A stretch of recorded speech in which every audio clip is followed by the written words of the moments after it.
What's up, everyone? How are you all doing this fine hump day? Today, we're going to be talking about Shade. I know it's been a little bit since I've actually done a build video, but better late than never, right? Here we are. So, her passive ability, Murderous Prowess, critical hit backstabs, instantly slay man-sized enemies, and that's exactly what we're going to be doing in this build. We're going to be trying to flank the enemy without them even knowing that we're there, and just take them out systematically and destroy them from within. So that's our plan. Her career skill, Infiltrate. Carillion becomes undetectable and can pass through enemies, last for 5 seconds or until she attacks. So that's kind of how you're going to be able to initially get around a horde, get behind them, and start taking them out. She's also got Assassin's Blade here, 50% additional damage when attacking enemies with melee attacks from behind. So more incentive literally just to get behind them and kill the ever-loving fuck out of them. So here we go. For temporary health, this is Heal Share, Bloodkin. I don't like it at all. You make absolutely no temp health, which if you get hit a lot can hurt you in the short run and the long run, because you're just going to be losing more of your permanent health because you wanted the temp health to kind of take that buff, that it's almost like armor for you, and you won't have it. So no.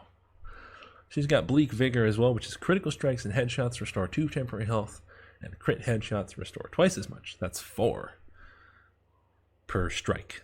So, definitely can be done quite well with dual wield weapons, and Shade crits quite often.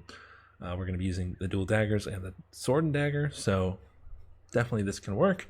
However, I am just partial to Kane's Thirst. I think this one works really well on high difficulty missions like Legend. Killing blows restore temporary health. This works really well with Bunashalia. This works pretty good with Barkskin. This even works pretty well with Natural Bond for those of you who like that kind of thing. So, I like Kane's Thirst personally for it. This is what I use. Give it a try. Down here, we've got Cruelty. This is increases critical strike damage bonus by 50%, so it doesn't matter if you attack them from the front, from the back, if you hit them in the fucking foot, if you hit them in the neck. 50% critical strike damage bonus. And from behind, when you crit, you'll be doing twice as much damage with these. She's also got Exploit Weakness here, which is 20% increased damage to poisoned or bleeding enemies. So if you're with a Witch Hunter Captain and he has Flens on, works for that. If you're going to be using a Hagbane to poison things, 20% more. Might be something to look at if you're a player like that. So pretty interesting, diverse little talents there. She's also got Exquisite Huntress. Headshots increase headshot damage bonus by 10% for 5 seconds. Stacks it to 10 times, so if you hit 10 headshots, twice as much damage on your bow there. Only problem with this one, most people, I think, don't have this kind of godly aim to get those headshots. But for a range build, Shade, definitely pretty good, just not what we're going to be doing in this particular build. Down here, she's got Enhanced Power, Smiter, and Assassin. Enhanced Power, 7% increased power level. That equates to 10% increased damage across the board. Melee range, it also gives you more cleave, more stagger ability, and a little bit more damage. The 10%, a little bit more damage, obviously. So that's, it's not a bad thing. I just don't think it's quite as good as Assassin here. She also has Smiter. This isn't super great for like dual wielding weapons. This would maybe be better for something like the Spear, something like the Glaive, which aren't really Shade weapons to begin with, but honestly, I'd probably just use Assassin, because I love Assassin. It's 20% more damage to staggered enemies, and you get a 40% bonus damage for critical hits, for headshots, and against enemies affected by more than one stagger effect. So, really nice here. I absolutely love Assassin. I think I like it a little bit more than Smiter. And I do like Smiter for certain weapons, but Assassin, if you have the option, definitely take it. This is a great talent.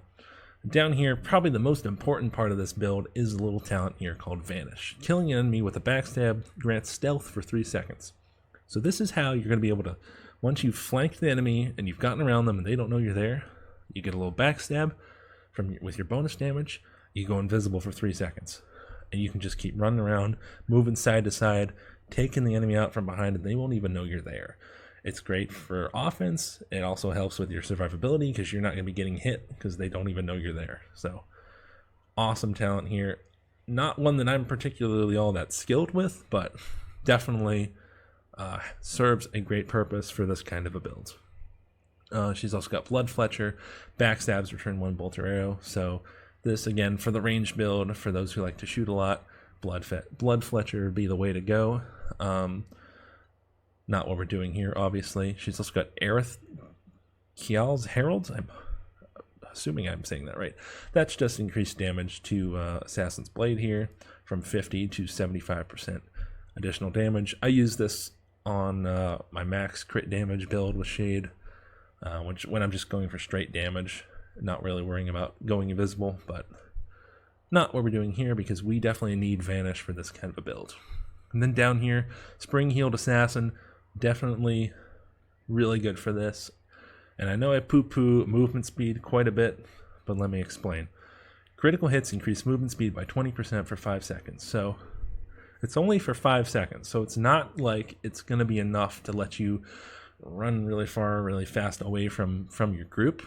It's pretty much just used so that you can move side to side faster, kind of maybe back and forth a little bit faster, and be able to take out those rats quick enough that you can keep Vanish going before those 3 seconds are up so that they don't know you're there and murder you. So Spring Heal Assassin, definitely really good for a survivability kind of standpoint. You can use Blood Drinker with this build, although I think it's a bit limiting as you kind of have to use Bark Skin to really get anything out of it.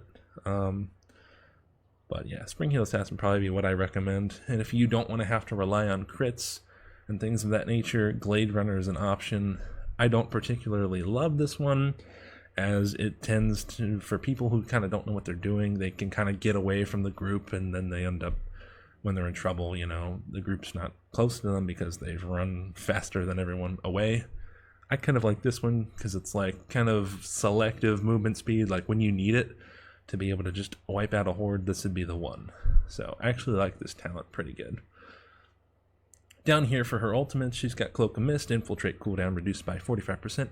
No longer grants a damage bonus on attacking. I think this is completely worthless on Shade. You get the stealth more often, but you get no bonus damage, so its use is only for hordes, but Shade's kind of a monster killer, you know what I'm talking about? So Cloak of Mist, kind of bad, kind of not my thing. Shadow Step, this is where this is like her dash pretty much, almost like Handmaiden kind of dashes forward. Shade dashes forward, she has her stealth and her damage bonus, but it's much harder to like position yourself.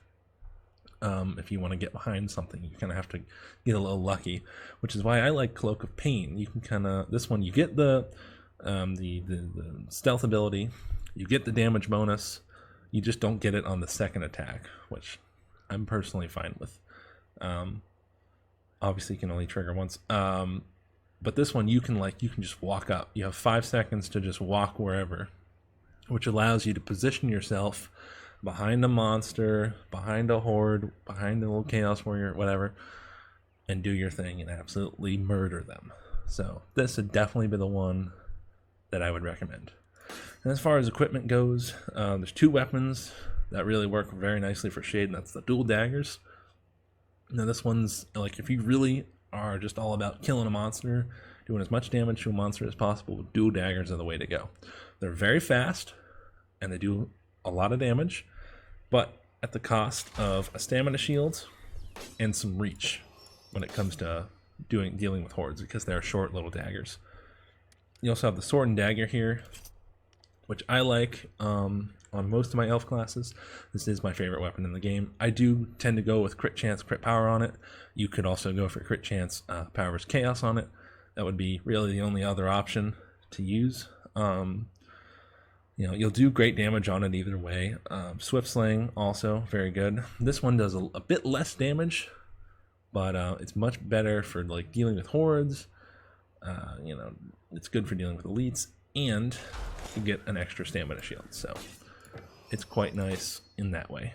But I think I'm kind of partial to the dual daggers on Shade. I've kind of been warming up to it because you just do absolutely insane amounts of monster damage. And with this, I go crit chance, power versus chaos, but you can go crit power as well for her ultimate if that's what you're kind of concerned about. For her longbow, and I do recommend the longbow because it's great for specials. It's great for just, shooting monsters from afar. Crit chance, power versus Skaven, hunter, absolutely awesome. Hunter and crit chance going together. If you can literally just pull back your bow, shoot a monster. If you're lucky and you get a crit, you'll get 25% increased attack power. So then you can just run up, do your ultimate, and you'll be getting that bonus damage. The power versus Skaven is just for the specials like gun rats, fire rats, hook rats, even gas rats, just things to take them off the board easily because they can be kind of a nuisance. For the necklace, I go for health, block cost reduction, and bark skin. You can definitely use Boon of Shalia, you can definitely use Natural Bond. Shades is one of those rare characters where all three of those work pretty well on her. Now with the dual daggers, they do only have 2 stamina shields, so if you find that you don't have quite enough defensive capabilities with just those 2, you can actually take the power versus chaos off of here, put stamina on. You can put more block cost reduction on if you really want. But what I would recommend is another stamina shield here, keep the block cost reduction there. That gives you 3 stamina shield, 30 block cost reduction, just a little bit more survivability. Of course, I like to risk it all, do as much damage as possible, so I go for chaos, but that's just me. On the charm, I don't really go for attack speed at all because these weapons, the dual daggers, they're quite fast, so I feel like I don't really need it all that much. But if you find that they're not quite fast enough for you, obviously you can take one of these off, put some attack speed on, but I just go for Chaos and Skaven on the charm here, Concoction as well. Chaos and Skaven, with this on here as well, you'll be doubling up on Chaos, get you some nice breakpoints. Skaven, you're basically doing increased damage to every type of enemy in the game, which is really nice. Concoction, just in a pinch, you can take any kind of potion. You can take a speed potion. I would try to save a concoction potion, give it to another teammate that might have decanter, but strength, any kind of potion, drink it, you'll get your ultimate back like that. It's really nice for being able to take out a monster real quickly. Of course, decanter does work well with her as well, but you gotta go for either a strength potion or a concoction potion to kind of make it work, for her ultimate. But I mean, either one of those I'd recommend. I guess proxy would be alright too. I kind of write proxy off sometimes, but it's actually not too bad. But I'm a fan of concoction. I like it for just being able to get the ability back without necessarily having a concoction potion, or a purple potion rather. And then on the trinket, curse resistance, crit chance, shrapnel. Like I say, I almost never change this. Curse resistance for the Grims, for legend and under, helps you keep more of your health when you have 2 Grims. Crit chance for everything, the daggers, the bow lets you do more damage, proc your swift slaying, proc your hunter, and then shrapnel, you can take a grenade, you can throw it at a monster, you can shoot him, crit, you'll get 25% increased attack power, he will be taking 20% more damage, ultimate on that guy. I mean, that's a buttload of damage right there. So definitely let me know what you guys thought of this build, and I will see you in the next video.